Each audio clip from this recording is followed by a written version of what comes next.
नमस्कार, मैं एडवोकेट प्रशांत कान्हा आपका अपने इस YouTube चैनल पर स्वागत करता हूं। इस वीडियो में हम बात करेंगे कि क्या उत्तर प्रदेश में सोसाइटीज़ रजिस्ट्रेशन एक्ट के अंतर्गत एक रजिस्ट्रार ऑफ सोसाइटीज़ अगर एक बार किसी अपार्टमेंट ओनर एसोसिएशन को रजिस्ट्रेशन सर्टिफिकेट निर्गत कर देता है तो क्या वो रजिस्ट्रेशन सर्टिफिकेट कैंसिल किया जा सकता है अगर कोई थर्ड पार्टी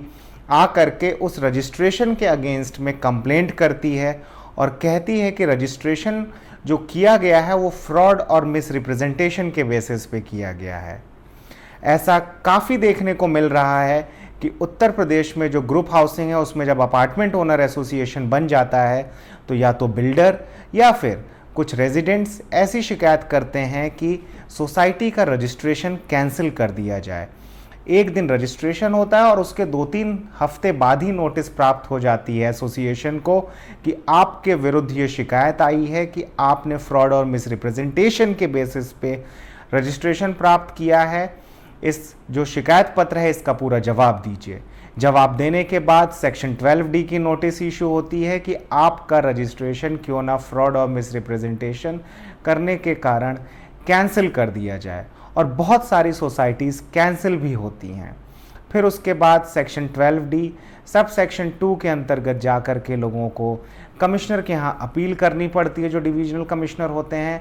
काफ़ी उसमें वक्त निकल जाता है, और जिस एसोसिएशन जिन ऑफिस बियरर्स ने रजिस्ट्रेशन कराया था उनका टेन्योर पूरा हो जाता है या फिर वो लोग इंटरेस्ट लूज़ कर जाते हैं। तो जो एक ऑब्जेक्टिव है अपार्टमेंट ओनर एसोसिएशन बना करके बिल्डिंग का हैंडओवर लेना और उसकी मेंटेनेंस करना, और उस मेंटेनेंस में से लोगों को प्रॉफिट ना डिस्ट्रीब्यूट हो ताकि मेंटेनेंस का सारा पैसा सोसाइटी में ही कंज्यूम हो, सोसाइटी अच्छे से मेंटेन हो, ये सारे ऑब्जेक्टिव्स डिफीट हो जाते हैं। तो ऐसे में ही मैंने ये सोचा कि ये वीडियो आपकी मदद करेगा कानून को समझने में, और जो लोग कानून को लागू कर रहे हैं उनको भी समझने में कि क्या एक सोसाइटी जो कि अपार्टमेंट ओनर एसोसिएशन है उसका रजिस्ट्रेशन कैंसिल किया जाना चाहिए।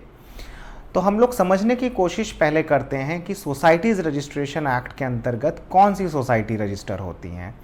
जब भी बात होती है कि किस तरह का एसोसिएशन ऑफ पीपल को सोसाइटी के फॉर्म में रजिस्टर किया जा सकता है, तो सोसाइटीज़ रजिस्ट्रेशन एक्ट 1860 के सेक्शन 1 और सेक्शन 20 को देखा जाता है, जिसमें बताया गया है कि कितने लोग साथ मिल कर के एक एसोसिएशन बना सकते हैं और उसको सोसाइटी के फॉर्म में रजिस्टर किया जा सकता है। 7 या 7 से अधिक लोग अगर यूनाइट होते हैं सेक्शन 1 के अंतर्गत, और उनका objective section 20 of the 1860 act के अंतर्गत ये है कि वो किसी एक लिटरेचर को, साइंस को, कॉलेज आदि को, किसी इन्फॉर्मेशन को आगे बढ़ाने के लिए, उसके प्रॉस्पेक्ट्स को और बढ़ाने के लिए वॉलेंट्री फॉर्म में एक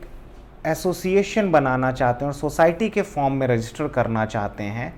तो वो एक सोसाइटी बना सकते हैं। ध्यान रखिए, यहाँ पर जो वर्ड है वो है वॉलेंट्री रूप में आकर के कुछ लोग बनाना चाहते हैं, पर अपार्टमेंट ओनर एसोसिएशन एक वॉलेंट्री बॉडी नहीं है। Apartment owner association Uttar Pradesh apartment act 2010 के अंतर्गत एक लॉ का रिक्वायरमेंट है। अगर कोई चीज़ लॉ का रिक्वायरमेंट है तो वो मैंडेटरी हो जाती है क्योंकि उसको स्टैट्यूट ने बोला है। इसलिए एक apartment owner association statutory body बन जाती है, क्योंकि सेक्शन 14 सब सेक्शन 1 के अंतर्गत ये कहा गया है कि it will be the joint responsibility of the builder and the buyers to form apartment owner association on occupancy of more than 33% of the apartment in the condominium। तो आपके लिए मैंडेटरी है, कोई वॉलेंट्री नहीं है कि आप चाहें तो उसको रोक के रख सकते हैं, बिल्डर या बायर्स रोक के नहीं रख सकते हैं उसके फॉर्मेशन को। जब इस तरह के एसोसिएशन को बिल्डर्स ने रोका तो हाई कोर्ट ने काफ़ी सारे जजमेंट्स में ये बोला है कि अगर बिल्डर किसी प्रकार से एसोसिएशन बनाने में बाधा उत्पन्न कर रहा है तो बायर्स खुद भी बिल्डर को 30 दिन का नोटिस दे करके, और सोसाइटी एक्ट के अंदर जो प्रक्रिया दी गई है कि जीबीएम कॉल करके, बायलॉज अडॉप्ट करके, एसोसिएशन बनाने का रिजोल्यूशन पास करके और इलेक्शन करा करके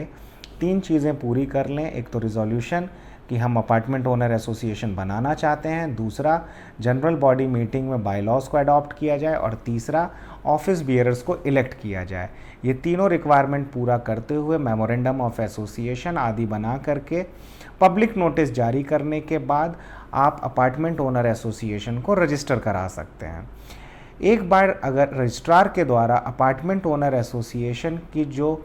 रजिस्ट्रेशन का प्रोसीजर है वो फॉलो करके रजिस्टर कर दिया जाता है, तो उसके बाद यदि कोई शिकायत आती है उसके रजिस्ट्रेशन को लेकर के, तो डिप्टी रजिस्ट्रार देख जरूर सकते हैं कि इसके अंदर क्या कमियां हैं, और उन कमियों को पूरा करने के लिए ही उनको डिप्टी रजिस्ट्रार या रजिस्ट्रार ऑफ सोसाइटीज़ को डायरेक्शंस पास करने चाहिए, ना कि सेक्शन 12D के अंदर सोसाइटी के कैंसिलेशन के लिए प्रोसीड करना चाहिए। ऐसा इसलिए क्योंकि बहुत ही लॉजिकल सी बात है कि अगर स्टैचुरी बॉडी है उसको रजिस्ट्रेशन कराना मैंडेटरी है और रजिस्टर हो चुकी है, तो आपके द्वारा अगर सोसाइटी का कैंसिलेशन भी किया जाता है एओए का, तो फिर से उस एसोसिएशन को बनाया जाएगा, फिर से उसमें फाइनेंशियल एस्पेक्ट्स इंक्लूड होंगे, जो एक्सरसाइज किया गया है वहाँ के रेजिडेंट्स के द्वारा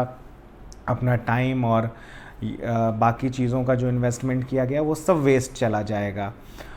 और अगर एक स्टैचुरी बॉडी है, स्टैचुरी एसोसिएशन है, तो उसका कैंसिलेशन करना सोसाइटीज़ रजिस्ट्रेशन एक्ट के सेक्शन 12D से गवर्न भी नहीं होगा, और ऐसे सिचुएशन में the registrar of the society lakhs jurisdiction, उनके पास पावर ही नहीं है।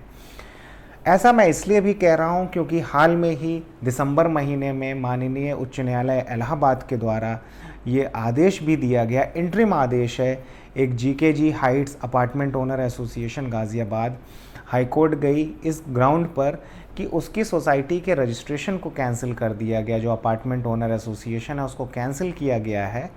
और उसके पास कमिश्नर के जाने के लिए रेमेडी थी अपील में, पर उसने हाई कोर्ट में रिट पिटीशन फाइल किया, और हाई कोर्ट के द्वारा इन जो मैंने आपको पहले चीज़ें बताई हैं कि जो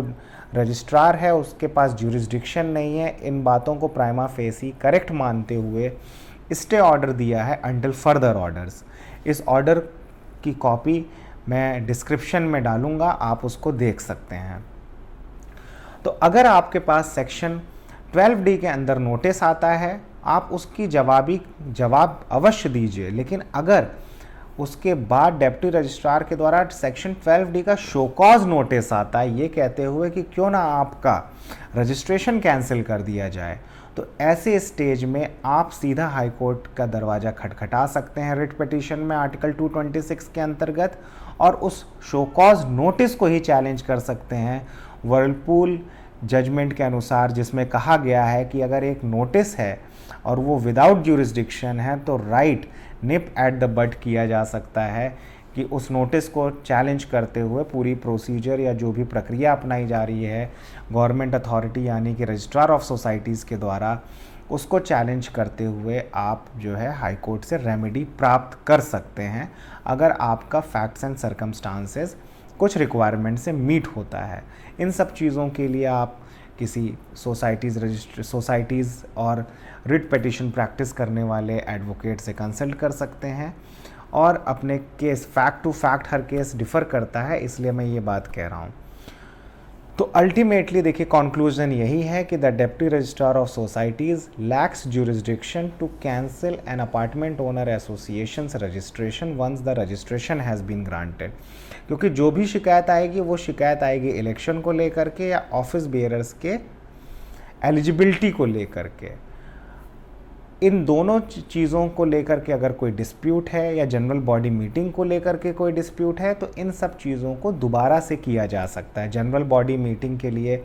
ग्रैंड ओमैक्स का एक जजमेंट है इलाहाबाद हाई कोर्ट का, जिसमें ऐसा ही डिस्प्यूट हुआ था, तो हाई कोर्ट ने जनरल बॉडी मीटिंग और इलेक्शन दोबारा से करने के लिए आदेश पारित किए थे, सोसाइटी का रजिस्ट्रेशन नहीं कैंसिल किया था। तो अगर आपकी सोसाइटी, आपका apartment owner association section 12D के अंतर्गत इस प्रक्रिया में उलझा हुआ है जहां पर आपके ऊपर कैंसिलेशन का खतरा मंडरा रहा है, तो आप हाई कोर्ट का दरवाज़ा आर्टिकल 226 के अंतर्गत ज़रूर खटखटा सकते हैं, ज़रूर उनके शरण में जा सकते हैं, और आपको रेमेडी मिलने के काफ़ी सारा चांसेस भी हैं। तो ये था इस वीडियो में। अगर आपको वीडियो का कंटेंट अच्छा लगे तो प्लीज़